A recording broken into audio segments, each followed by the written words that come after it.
Olá, internautas do Portal da Cidade de Atibaia.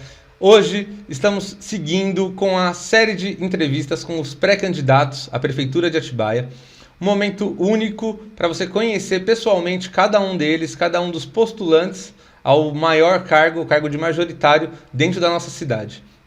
Hoje vou apresentar para vocês aqui o pré-candidato Lucas Fris, representando o PSOL. Ele que é casado com a Vera Fris, pai da Liz e do Zion, morador do bairro do Jardim dos Pinheiros desde 1992, tem 34 anos, é advogado há 11 anos com diversas atuações no direito, especialista em direito penal e processo penal.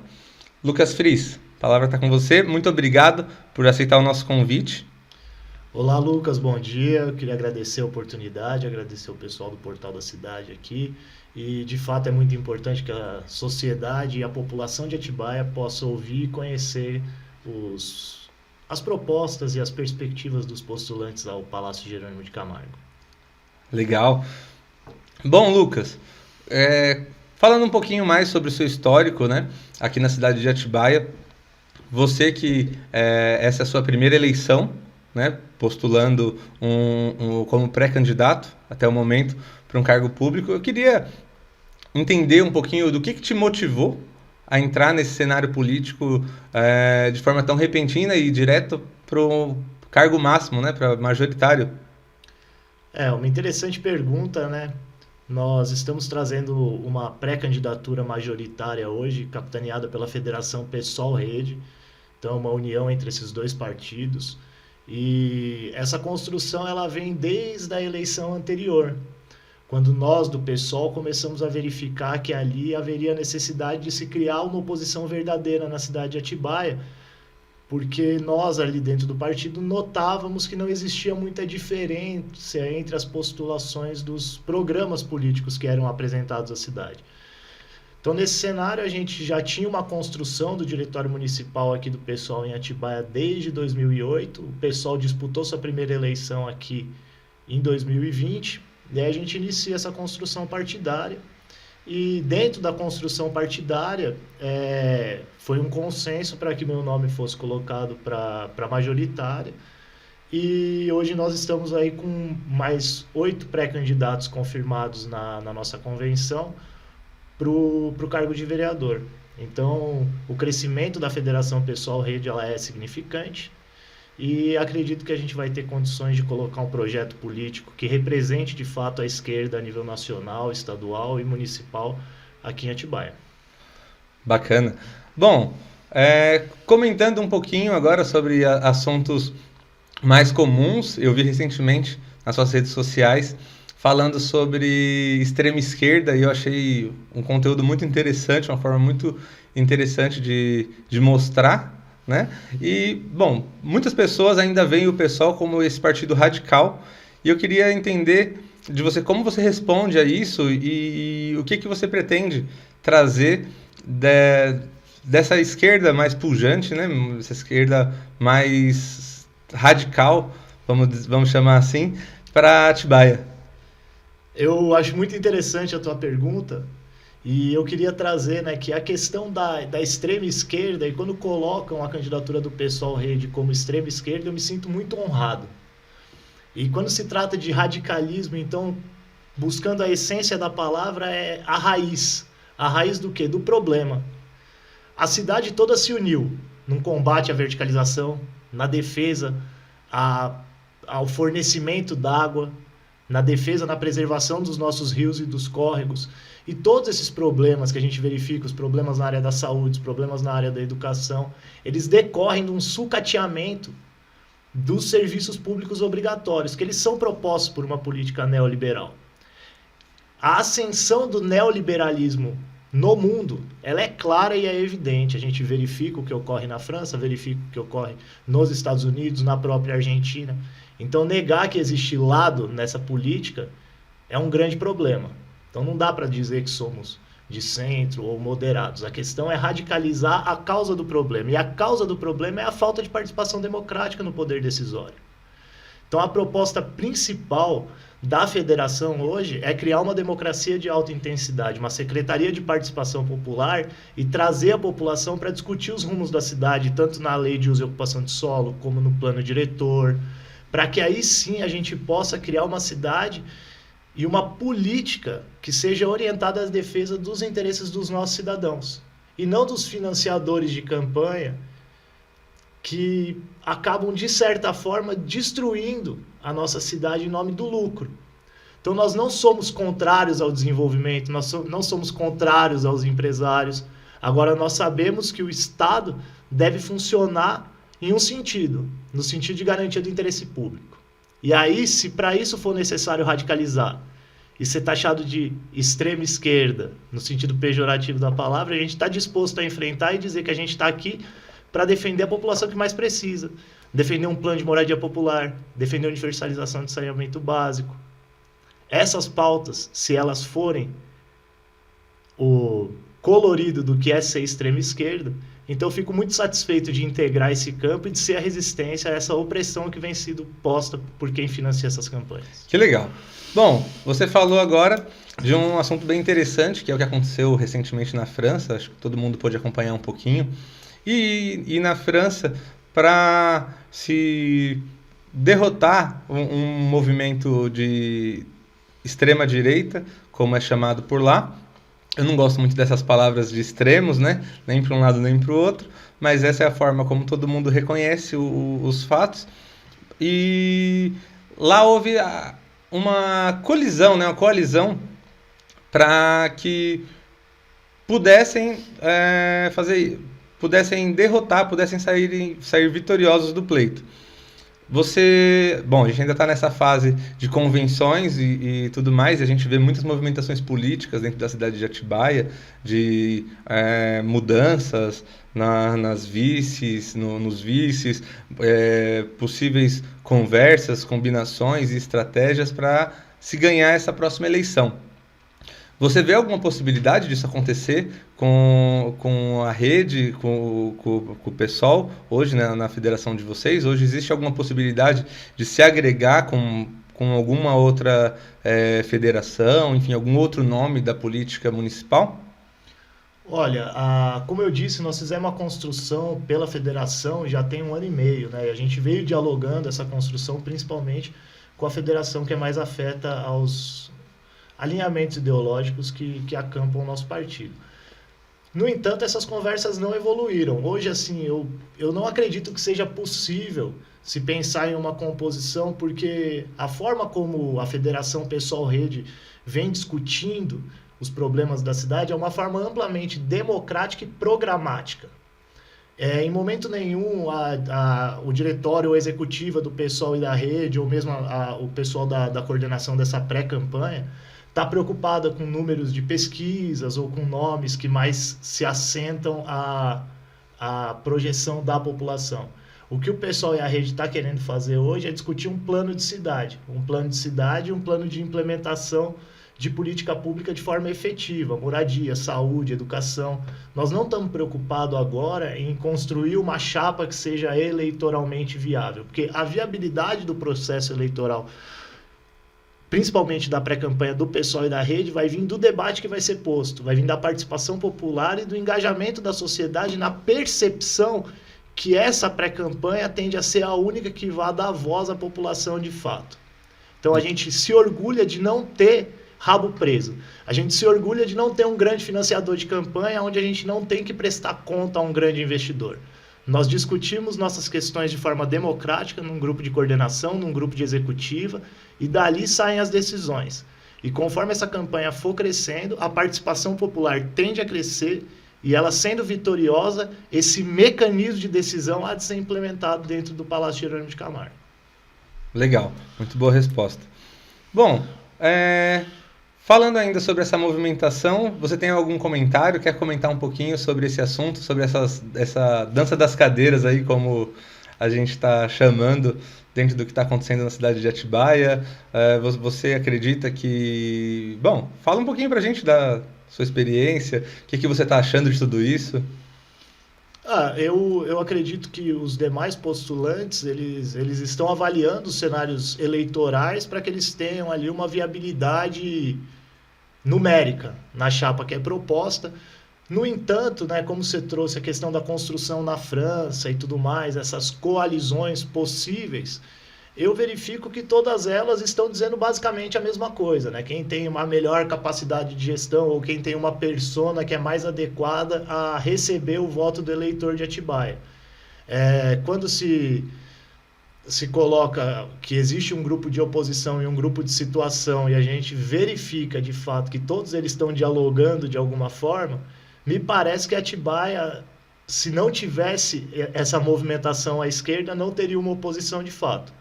Então, o que eu quero trazer é que eu não vejo muita diferença, por exemplo, no partido representado pelo Tarcísio de Freitas e no partido representado pelo Bolsonaro. Esses dois políticos, eles representam uma política neoliberal, uma política que a gente do PSOL e da rede a gente combate, a gente critica, uma perspectiva de violência policial, de opressão ao povo periférico, de benefício dos interesses de quem tem mais possibilidade financeira e de incentivo à meritocracia sem considerar as nuances e a rede de apoio social que a gente tem que dar para que todo mundo possa se desenvolver em equidade. Então, eu aguardo essa definição para que a gente possa posicionar os argumentos de forma clara, para que a sociedade possa perceber que tem um interesse que é destinado ao público e tem um interesse que é destinado à financiadora, a fundo imobiliário, a especulador imobiliário. E é isso que a gente quer demonstrar aqui para Atibaia, que a gente precisa mudar a forma como a gente está pensando. Senão a gente vai continuar sofrendo cada vez mais com problema de saneamento, com problema de água, com enchente, com falta d'água, com falta de escola, com falta de creche, com falta de atendimento de saúde. Legal. Bom, falando um pouquinho sobre desenvolvimento urbano versus versus a preservação ambiental. Aqui, esse é um tema muito, muito falado pela sua campanha, pela sua candidatura, pela sua pré-campanha, perdão, pela sua pré-candidatura. É um tema muito abordado, é um tema bem polêmico também. Eu queria que você comentasse um pouquinho isso pensando em desenvolvimento urbano. Olha, a principal atribuição do prefeito, eu diria que é, de fato, determinar o norte do desenvolvimento urbano com parcelamento de solo e tudo mais. A perspectiva intrapartidária é de uma perspectiva mais ecológica, agroecológica. A gente pensar no desenvolvimento urbano todo atrelado a uma necessidade de preservar o meio ambiente. Então, não adianta a gente acreditar, assim como foi feito no decorrer de toda a história de Atibaia, que Atibaia vai se desenvolver só facilitando a especulação imobiliária. Planos de moradia popular são necessários para que a gente possa ter dignidade, as pessoas vivendo bem, para que elas possam trabalhar bem. É preciso verificar a questão das vias urbanas. Se a gente não tiver também um transporte público gratuito e acessível para a cidade inteira, que é a perspectiva do Tarifa Zero, esse desenvolvimento também se dificulta. Então, a cidade se desenvolveu nas últimas gestões? Aparentemente sim. Mas há um incremento do déficit de serviços públicos que são prestados à população, ou seja, a oferta desses serviços diminui. Diminui por quê? Porque eles não estão crescendo na mesma medida que a população está chegando. E aí as zonas mais periféricas e rurais, elas ficam cada vez fora, ou cada vez mais fora do projeto político do governo. Por quê? Porque ele precisa agora resolver problema de água na Lucas e na Santana de novo, vai precisar resolver problema de água na Alvinópolis. Então as pessoas que estavam aguardando esses investimentos nas áreas mais afastadas, elas estão refém. Nesse sentido é que a gente defende aí de novo, no radicalismo ou na raiz, a mudança da lógica. Para quê? Para que a gente possa atender, a partir da perspectiva do desenvolvimento urbano, os interesses da periferia. Então, fazer um plano de revitalização, fazer um plano de implementação e universalização do saneamento, fazer um plano de entrega d'água, revitalizar o córrego do Onofre para que o Imperial não fique mais 5, 6 dias sem água. São essas as propostas que a gente vai trazer e dialogar de fato com a população do local, e aí setorizando a cidade para que o morador ele possa decidir o que é bom ou ruim para ele naquela localidade. O Alvinópolis ele foi escolhido como um polo de verticalização, mas eu duvido que os moradores do Alvinópolis tenham sido consultados sobre essa decisão, se eles de fato queriam que isso ocorresse lá. Então, é necessário desenvolver, é necessário regular, mas é necessário discutir com a população e é necessário preservar o nosso meio ambiente, principalmente os nossos rios e nossos córregos. Por quê? Emergências climáticas estão à vista, estão no nosso norte. Atibaia sofre com falta d'água e com enchente. Então a gente precisa ter uma perspectiva de reservatórios, de parques alagáveis, evitar as construções às margens do rio Atibaia. Como é que pode um prédio enorme com piscina de onda nas margens do rio Atibaia?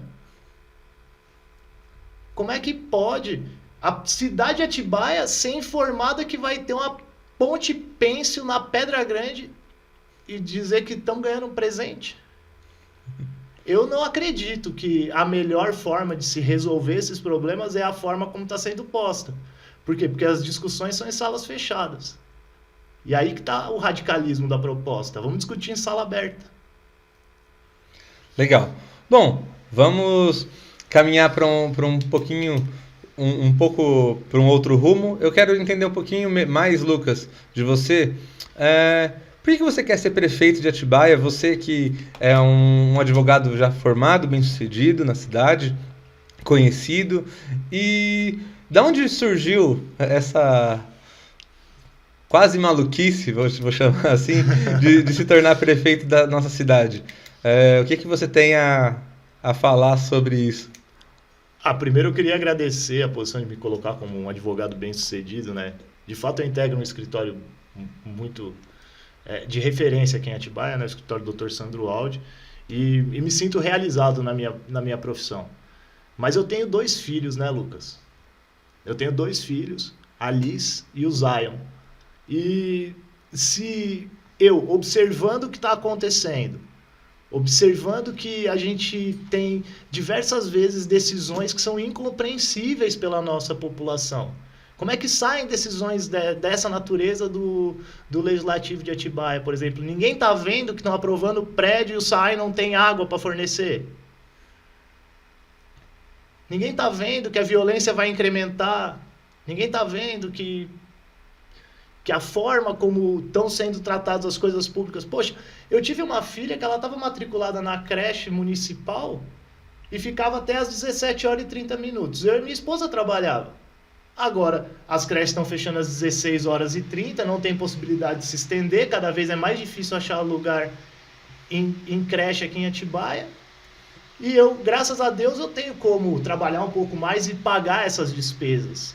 Mas eu fico pensando, por exemplo, e na dona de casa, que muitas vezes tem que cuidar do filho da patroa, e aí tem um filho também, e tem que levar junto, ou não consegue fazer o trabalho dela, ou tem que se retirar do mercado de trabalho, que nem foi um pedido que eu tive que fazer para minha esposa, para que eu pudesse disputar essa campanha. Então, eu acho que isso veio de quase que uma questão espiritual. Mova-se e diga o que você está pensando. Que é o quê? Não dá mais para a gente fazer política para defender o meu interesse próprio. Eu não estou fazendo política para eu ficar rico. Aliás, pode ser até que no final das contas eu termine perdendo dinheiro entrando aonde eu estou entrando. Agora, se ninguém tiver coragem de dizer, chega, vamos mudar, e aí você trouxe, a extrema-direita eu não concordo muito, mas a extrema-direita da França é preocupante. Teses de genocídio por substituição, por exemplo, para conter a imigração do povo do Oriente Médio, por exemplo, do norte da África. Genocídio por substituição, eles estão dizendo que não querem que esse povo entre lá, que eles estariam praticando um genocídio contra a população europeia. Isso gera um discurso de ódio que a gente vê até patriotas que estão lá residindo reclamando, falando, nossa, as pessoas me olham diferente. Um samba no Rio de Janeiro, 2 argentinos lá no meio do samba imitando macacos. Então, onde que está indo nossa humanidade? Onde que a gente está caindo com esse discurso? Então, se não vier ninguém para ocupar esse espaço de retórica e trazer um pouco de sanidade para o debate, eu acho que ele fica muito perdido. E é por isso que eu estou me colocando hoje, a muito custo, tendo que casar trabalho com política, com organização partidária, porque a gente também não tem financiador de campanha, não tem ninguém por trás de mim falando, uma potência nuclear chinesa que fez a guerra biológica, como disse um digníssimo advogado em uma entrevista. Aí não existe isso por trás de mim. O que existe por trás de mim é muita força de vontade e graças a Deus o Dr. Sandro lá que me permite fazer esses movimentos políticos em conjunto com o escritório. Então, é isso. Coragem, determinação, fé em Deus, porque ajoelhei muitas vezes na frente do sacrário para que ele me dissesse para onde que eu tinha que ir, e fé no processo, de que todo lado certo. E aí chama o Padre Júlio Lancelotti. Enquanto eu estiver do lado de quem está perdendo, eu sei que eu estou do lado certo. Legal. Bom, vamos conhecer um pouquinho mais da personalidade do Lucas Friis. Quais os seus hobbies, Lucas? Conta pra gente Você tem algum hobby principal? Dá tempo no meio de tudo isso? Eu tinha mais enquanto eu não tinha filho, né, e tal. Hoje meu hobby é cuidar das minhas crianças, né? Quando eu tenho um tempinho livre aí, a gente leva o Zion e a Liz, né? Eles vêm pra mim e falam assim, papai, quero ir na piscina de bolinha e tal. Mas fora isso, por exemplo, eu gosto muito de ler. Gosto de ler, gosto de ir pra academia, que é um lugar que eu me sinto em paz. Um cineminha, passear no shopping com a esposa, né? Antes eu gostava de jogar futebol, praticar um esporte, mas aí eu tive um acidente de carro grave e hoje eu não posso mais praticar esporte, essas coisas assim com alto impacto, não. Então, eu acho que é isso. Leitura, eu adoro leitura, eu gosto de ficar lendo um jornal lá. Acho muito legal ficar alternando entre o ICL, a CNN e a Jovem Pan para verificar como que a imprensa vem tratando as questões, né? E aí percebendo esses discursos mais à esquerda, mais à direita. Então, eu acredito que seja isso. Leitura, passear com a família, né? Que legal. Estudo. Você falou da imprensa, e aí agora eu vou te dar um chequezinho, né? Falar da imprensa local. Como que você vê hoje a imprensa local em Atibaia, o posicionamento, enfim... Conta pra gente aí. Se precisar criticar, pode criticar. Eu sou um veículo de imprensa também da cidade, entendo bastante de tudo isso que acontece, de toda a movimentação. Mas eu queria saber da sua visão. Olha, eu acho que a imprensa de Atibaia poderia de alguma forma ser um pouco mais crítica. Acho que a imprensa, assim, o grosso das informações que chegam na sociedade são informações mais festivas, de celebração. Acredito que tem isso também decorre de um aparelhamento do próprio legislativo, que a gente não tem um legislativo que fiscaliza. E essa também é a importância de perceber a majoritária e perceber a proporcional, para que os votos, a gente tenha vereadores que de fato façam algum tipo de fiscalização ou de apuração. As últimas notícias assim de questões mais controversas que eu vi foram de atuações exclusivas do Ministério Público aqui na cidade.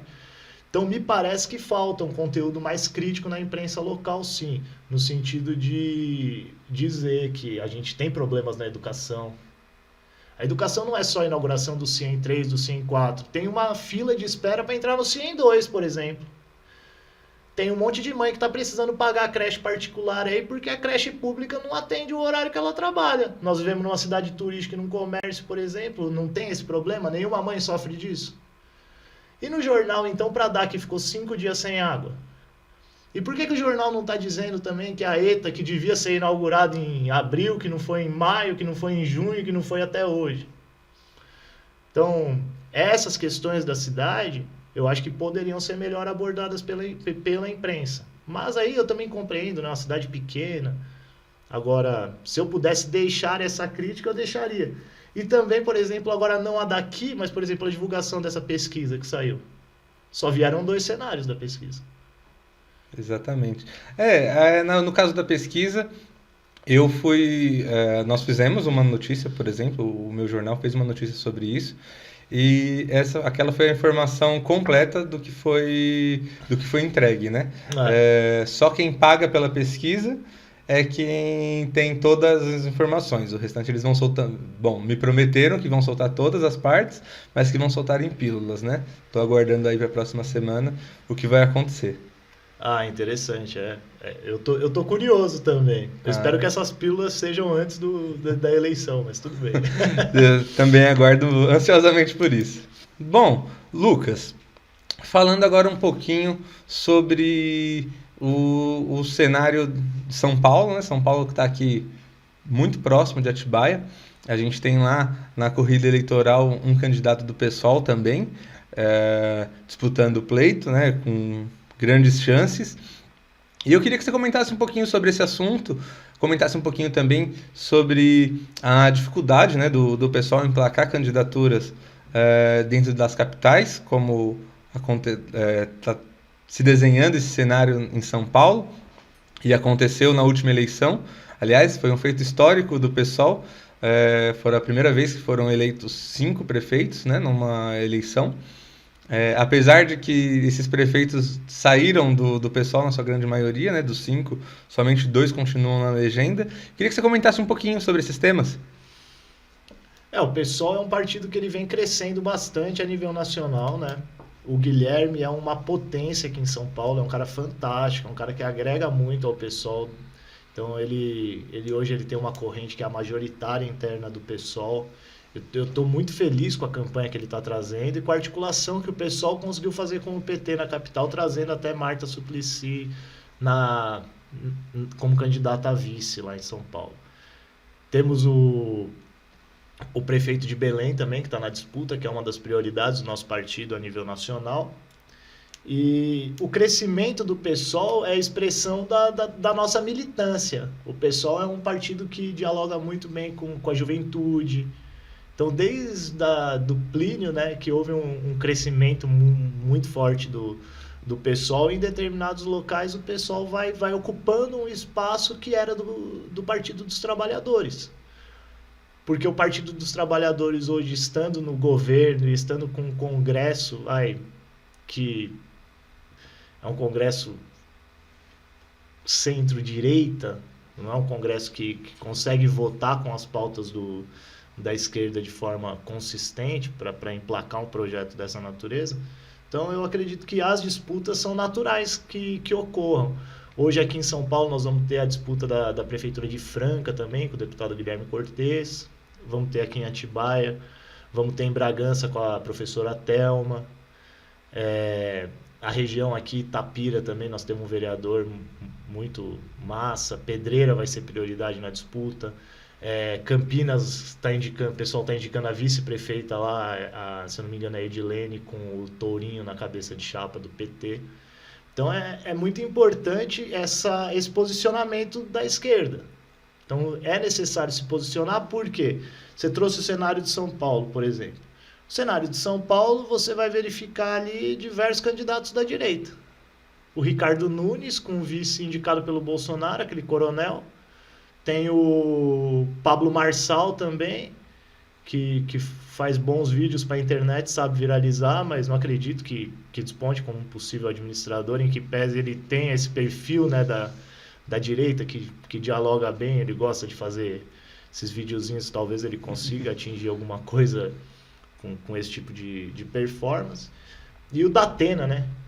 O Datena, que ele é sempre o quase. Então, eu só estou esperando para que hora que o Datena vai sair. Que foi o que aconteceu aqui em Atibaia também com o pessoal do PSDB, que muita gente falava não vai, e aí na última matéria aí já anunciou que caiu e vai virar vice em composição com o PSD. Esse mesmo cenário vai para o Rio de Janeiro, o Tarcísio Mota está disputando pelo PSOL lá, aí temos o Eduardo Paes e o Ramagem, mais uma candidatura do PP. Eu acho natural, mas eu acho que isso é uma estratégia da direita para disputar 2026. Então, se a esquerda não ocupar o espaço e não trouxer esse discurso que a gente está trazendo, de fortalecimento das políticas públicas, de combate à privatização, de necessidade de plano de moradia popular, tarifa zero, eu acho que vai ficar difícil do posicionamento em 2026. E acredito que muito dessa campanha municipal ela vai ser focada de fato numa agenda um pouco mais ampla, né? Uma agenda nacional e até internacional. Muito bom. Você falou do Guilherme Boulos e da vice dele, né, da Marta Suplicy, conseguiu compôs de uma forma interessante, né, para a pré-campanha dentro da cidade de São Paulo. E eu queria que você falasse sobre a sua composição também aqui, que hoje a sua indicação de vice, né, a pré-candidata a vice-prefeita com você é uma mulher. Eu queria que você falasse um pouquinho disso, dessa importância, enfim. Sim, a Laís Dionísio, né, foi a indicação do PSOL também. Então hoje nós temos uma candidatura aqui com a prefeitura e a vice-prefeitura no PSOL. E a gente quer passar uma ideia quase que de co-prefeitura e de amplíssima participação democrática, inclusive com os nossos pré-candidatos a vereador, no sentido de que essa construção majoritária, cada um ali tem seu esforço, seu poder de decisão nesses processos que serão estabelecidos. A Laís é uma mulher aqui de Atibaia, promotora legal popular, mãe, se eu não me engano, de 2 filhos, e aí me perdoa, Laís, se eu acabei errando. Aguerrida, ela tá bem articulada, ela tem uma conexão muito boa com o pessoal da bancada feminista também. Então nós temos a chegada dela para somar nessa perspectiva do feminino, que a intenção nossa do PSOL como matriz organizacional é o combate às regras do patriarcado. Então a gente defende muito esse discurso feminista e eu não posso estar nesse local de fala, né? Mas eu queria dizer para a mulherada que dentro do projeto do PSOL, toda essa perspectiva da militância feminina, do movimento feminino negro, eles vão estar sendo debatidos em busca da gente fazer uma composição muito interessante para projetos políticos que dialoguem com as necessidades dessas mulheres, né? Que vão desde delegacias especializadas para atendimento de violência doméstica, a questão das creches para que as mulheres possam trabalhar, a questão das condições de trabalho, questão da saúde da mulher, a questão da mulher trans também, que tem que estar inserida nesse contexto, tem que ter políticas públicas efetivas direcionadas para essa comunidade. Então, eu vejo que a Atibaia trabalha muito esses temas na perspectiva cultural. Nós temos uma semana da mulher, nós temos uma semana do povo LGBT, nós temos uma semana do povo preto, mas não tem uma paridade de gênero e raça na administração pública. Você não vê o povo negro ocupando cargos na administração pública de forma relevante. Você não vê mulheres ocupando esses espaços de forma relevante e implementando, de fato, as políticas públicas. Então, essa perspectiva para que a gente possa ocupar esses espaços com quem realmente entende do problema e possa propor a solução, é uma perspectiva que a gente pretende trazer, e a Laís é o vetor disso, né? Porque ela está inserida dentro dos movimentos sociais ligados ao feminismo, né? Tem um trânsito muito legal com a galera aqui em Atibaia, e eu conto muito com a ajuda dela. A Laís também é mãe de um garoto que tem autismo, né? Nível de suporte 3, e ela traz essa pauta que é, cara, essencial, que é a necessidade de inclusão. Que legal. Bom, ainda nesse tema, falando de mulheres, eu acho que é muito interessante também frisar, existe uma das pré-candidaturas, né, estabelecidas pelo PSOL, que me chamou bastante atenção por ser uma pré-candidatura coletiva, digamos assim. Queria que você explicasse um pouquinho mais como que funciona isso, primeiro, para o nosso público, e falasse sobre a importância disso, a importância dessa representatividade, né, tendo em vista que isso já cresceu bastante em Atibaia, pensando no cenário histórico. Nessa última, temos 2 mulheres eleitas, mas isso ainda é muito pouco, mas proporcionalmente 2 de 11, eu acho que é a maior representatividade feminina que já existiu dentro da Câmara de Vereadoras eleitas, né? Então eu gostaria que você comentasse um pouquinho sobre esses temas também. Joia. A representatividade feminina na Câmara, ela é de extrema importância, na Câmara, no Executivo, no Secretariado. O problema é quando essa representatividade ela ocorre em setores da direita, por exemplo, que de alguma forma acabam deslegitimando a luta. Porque, por mais que a gente tenha uma ocupação de uma mulher no espaço, fica complexo essa mulher subir lá e acabar defendendo a necessidade da mulher se submeter à autoridade do homem.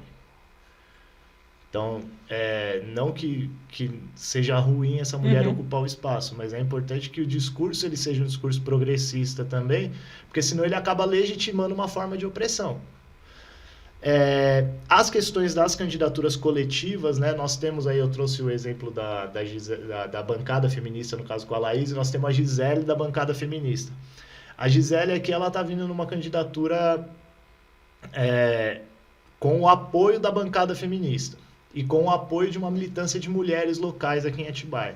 Nós temos várias outras candidaturas que podem, de alguma forma, ser vistas como uma candidatura coletiva no PSOL. Por exemplo, a candidatura da Neia, que é pré-candidatura no caso, né, que é apoiada por um coletivo também, coletivo Vozes, coletivo Expedição da Margem do Córrego do Onofre, que é numa perspectiva de revitalização e de restauração dos rios e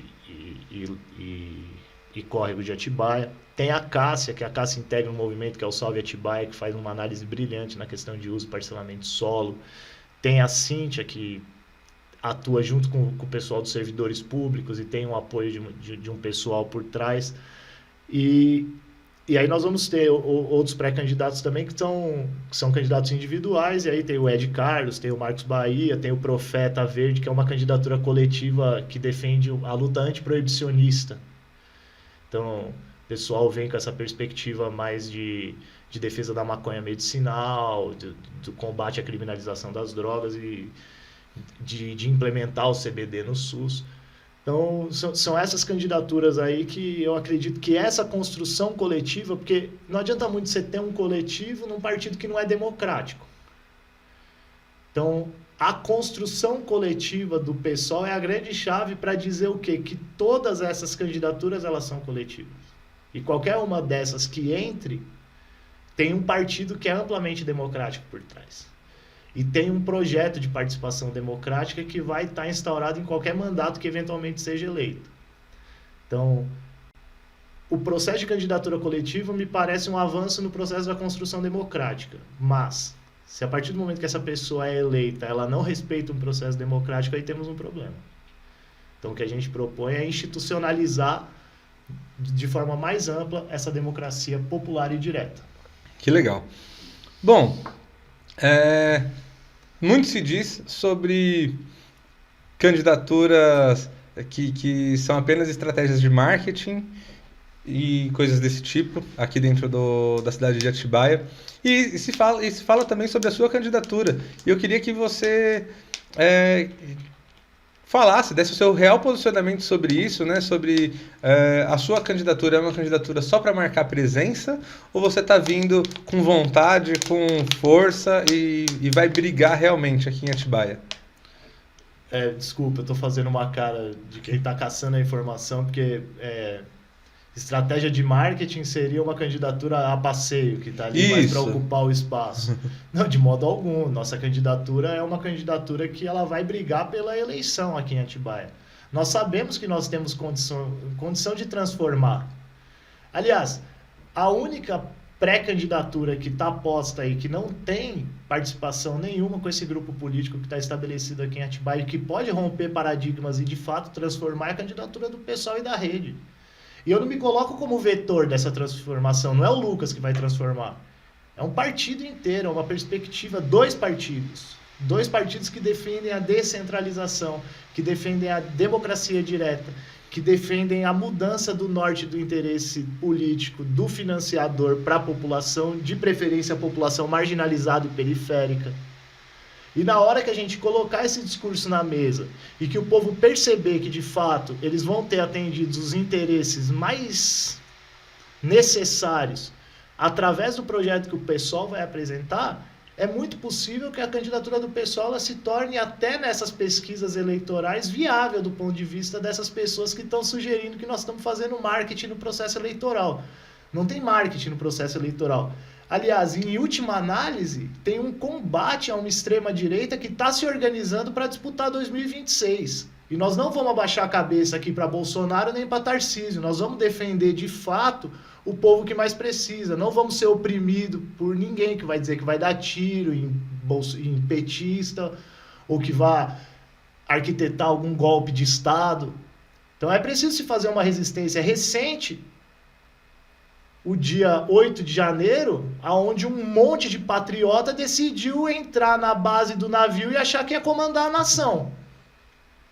Então, se ninguém tiver aqui para dizer que não é assim que se procede, que a gente tem que ter um respeito a todo mundo, que a gente tem que alimentar os pobres e não pode correr o risco de tomar multa, conforme foi proposto pelo Rubinho Nunes em São Paulo. Então, são esses cenários que a gente se vê, assim, eu me sinto até triste de ter que falar algumas coisas dessas. Eu acho que a gente podia estar discutindo qual era a melhor forma de colocar um livro na mesa da criança para ela poder estudar na escola. Mas não, o Tarcísio quer enfiar um monte de tablet na mão da criançada, quer meter polícia dentro da escola para arbitrar conflito e achar que dessa forma nós vamos se desenvolver. E não é assim. Não é assim. A gente tem que fazer uma frente de combate à escola cívico-militar, a gente tem que fazer uma frente de combate à privatização do SUS, a gente tem que fazer uma frente de combate à privatização da Sabesp e do SAAI, porque isso tudo só tende a deixar a vida de quem mais precisa mais difícil. Legal. Bom, você falou agora, você tocou num ponto bem importante, bem sensível, que é a Escola Cívico-Militar, né?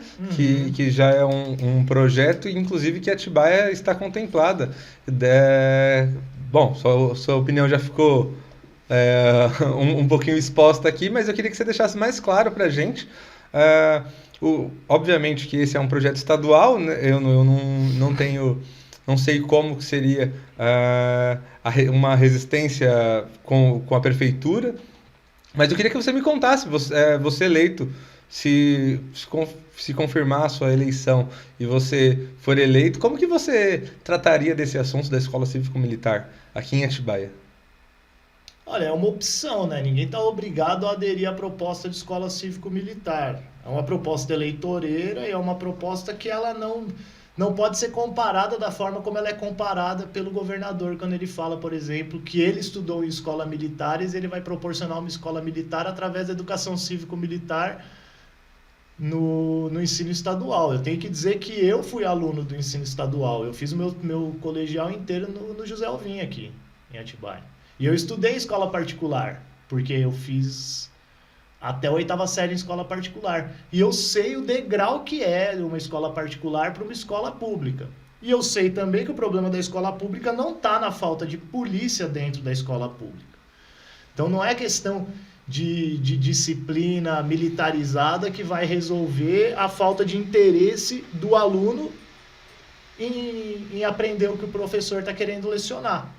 Nesse sentido, a gente se manifesta contrariamente, porque não é dar educação de qualidade para o filho do rico e dar opressão para o filho do pobre. Porque essa é a proposta do Tarcísio, ele quer oprimir, ele quer mediar conflito entre alunos através da polícia militar. Ele quer dar aula de política e direitos constitucionais através de um PM. Eu sou da Comissão de Direitos Humanos e Assuntos Penitenciários, eu tenho formação em Direito e eu sei que há um grande problema em se botar um policial militar hoje para dar aula dessas matérias. Agora, como a gente vai construir, se é na perspectiva crítica, se é na perspectiva de desenvolvimento, ou se é numa perspectiva de rebanho, de autoridade, a escolha é de quem está eleito. Eu sou totalmente contrário, acho que temos que defender a criatividade, nós temos que defender uma perspectiva de educação na linha de Paulo Freire, não na linha da Polícia Militar do Estado de São Paulo. Legal. Falando ainda sobre as questões de educação, nessa área de educação, Atibaia, que é uma cidade ainda bem tradicional, eu queria saber como que você pretende lidar com a resistência à inclusão de educação sobre gênero, sexualidade dentro das escolas municipais. Você acha que isso pode gerar um conflito extremo com os setores mais conservadores da cidade, caso eleito? Esse é um conflito que a gente vai ter que estar disposto a enfrentar. Nós temos uma Câmara Municipal que aprovou uma moção de homenagem ao Crivella à unanimidade, quando ele solicitou isenção tributária para as igrejas e para os pastores que já são bilionários. Uma perspectiva do nosso trabalho, Lucas, é combater o que a gente chama de fundamentalismo religioso. E eu tenho junto comigo, na presidência da rede, um advogado que me abraçou na convenção e me falou, cara, leva a mensagem de Cristo. E ele é da PIBA. Porque isso que eles estão fazendo não é a mensagem de Cristo. Então você criar uma criança para odiar quem tem uma orientação sexual ou de gênero diversa da tua, não é uma mensagem que pode ser tida como uma mensagem de Cristo. E se para isso for necessário enfrentar setores conservadores dessa cidade para dizer que eles não podem advogar uma leitura que diga que essas pessoas são acampadas por entidades demoníacas, ou que essas pessoas foram desassistidas. Eu vi um pastor esses dias, não com relação a gênero, mas com relação ao autismo, dizendo que os autistas estavam nascendo porque o diabo vinha no ventre materno. É de rir, é porque a gente tem um pouco de consciência, mas é difícil para uma mãe de um autista ouvir um negócio desse. Assim como é difícil para uma pessoa que é da Umbanda ouvir que lá no terreiro só tem demônio, por exemplo. Então, essa liberdade religiosa que esses fundamentalistas acham que eles têm a ponto de ofender, de praticar injúrias racistas, injúrias com vertente religiosa, isso daí vai ser combatido. Então, eu podia dizer até que, tanto na perspectiva da educação, vai sim existir educação de gênero e vai existir uma educação de respeito à diversidade, como vão ser implementadas pautas que vão contrariamente ao interesse desses fundamentalistas, porque os fundamentalistas eles não vão pautar o Estado Democrático de Direito. Isso está escrito desde 1988 na nossa Constituição. É simples. Não tem o porquê um pastor chegar dentro da Secretaria de Educação e falar, não ministra educação de gênero aqui. Quem que deu autoridade para esse rapaz falar isso se não foi alguém que eventualmente financiou, alguém que está planejando a sua eleição em cima de uma retórica numérica de pesquisa? Tem questões que eu acho que o judiciário tinha que cuidar para o político não ter que se ficar numa saia justa. Mas eu não vou ter medo de dizer que perspectivas fundamentalistas que defendem a violência contra qualquer grupo que seja, e principalmente os negros, os pobres, os trans e as mulheres, elas serão combatidas na raiz, e aí sim de forma radical. Bom, legal. Vamos seguir para algumas perguntas agora um pouco mais tranquilas e para conhecer um pouco mais do seu íntimo aí. Eu quero saber, quem que te inspira na política, Lucas? Guilherme Boulos me inspira, Sâmia Bonfim me inspira, Mariana Conte, Érica Hilton, o nosso presidente Luiz Inácio Lula da Silva, Brizola me inspira. E aí eu tenho alguns que não são da política, mas eu poderia citar aqui Eugênio Raul Zaffaroni, que é um jurista que estuda criminologia, que é um cara que eu respeito muito. Legal. Na nossa região, existe alguém que te inspira também, que já te inspirou, ou do cenário político ou não? Quem que te inspira na sua vida, né? Agora. Olha, eu vou citar um que é o ex-prefeito Gilberto Santana aqui, que foi um grande parceiro que infelizmente há pouco tempo atrás faleceu, mas era um cara que dava uma ajuda muito grande. E de inspirações assim pessoais, eu queria dizer, né, eu me inspiro bastante na história do meu pai, de fato, tenho um grande respeito. Dr. Sandro Aldi, que é um cara que me acolheu desde que eu comecei a estudar o direito. Gosto muito da história da minha sogra, da dona Joaquina, que é mãe da minha esposa, mãe de 11 filhos, moradora do Imperial, uma guerreira, batalhadora. E eu acho que, para citar pessoas inspiradoras, eu queria resumir a isso. Se fosse para escolher uma única causa, qual é a causa que você defende com paixão? A redução da desigualdade social. Legal. O que faz o Lucas Fris sorrir?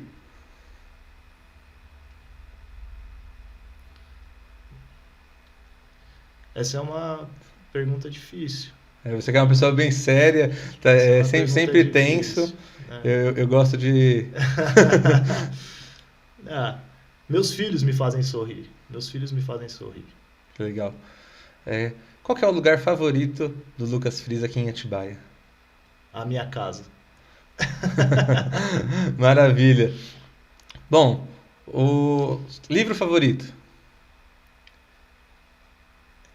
A Palavra dos Mortos, Eugênio Raul Zaffaroni. Maravilha. Cachorro ou gato? Cachorro. Tenho 4 cachorros. Uau! É pai de pet também. Pai de pet. Qual é a qualidade que o Lucas mais admira em uma pessoa? lealdade. Se você pudesse entregar uma mensagem agora, e você realmente pode, para todos os jovens de Atibaia, o que você falaria para essa juventude? Não desistam dos seus sonhos. E não se enganem com rios de Instagram. Muito bom. O Lucas é uma pessoa da manhã ou da noite? Sou uma pessoa da manhã. À noite eu gosto de dormir. Isso aí. Bom, a gente vai encaminhando agora para o final. E eu queria que você, antes de a gente caminhar para as últimas considerações, eu queria que você dissesse para os nossos internautas por que eles deveriam confiar que você é capaz de implementar tudo isso, todas essas mudanças que você pretende aqui na nossa cidade de Atibaia.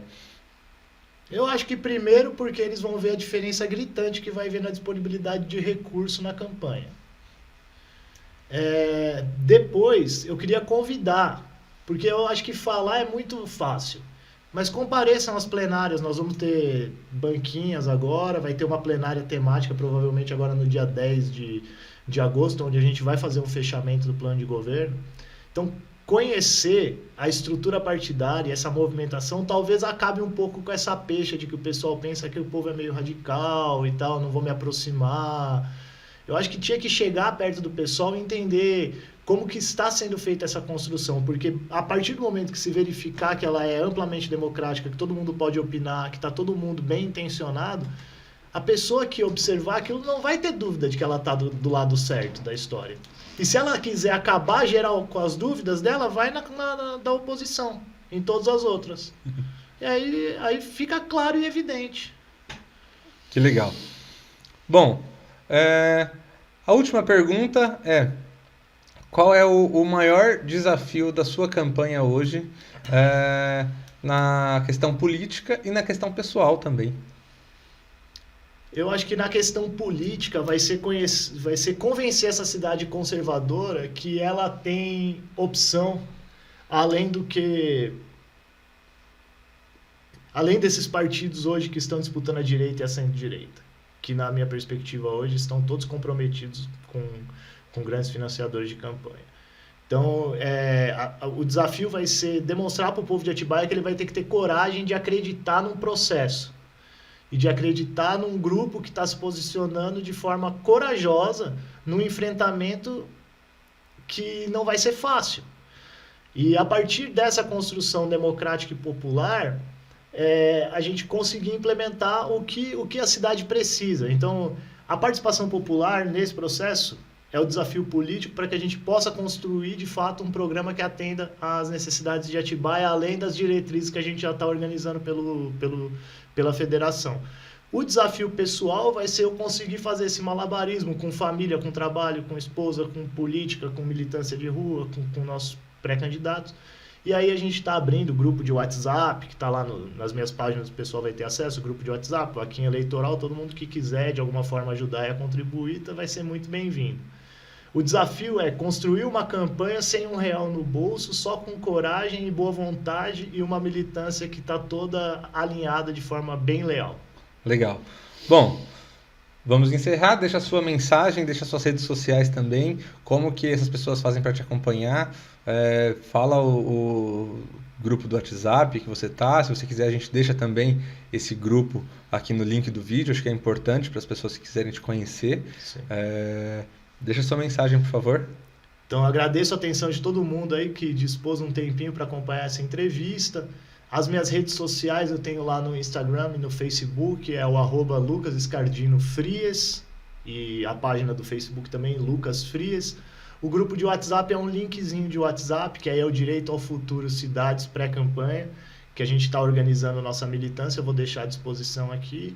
E é isso, a gente está fazendo uma construção de baixo para cima e não de cima para baixo, então todo mundo que quiser participar dessa roda de conversa, dessa idealização de perspectivas para a cidade de Atibaia vai ser muito bem-vindo e a gente pede a contribuição de todos que puderem.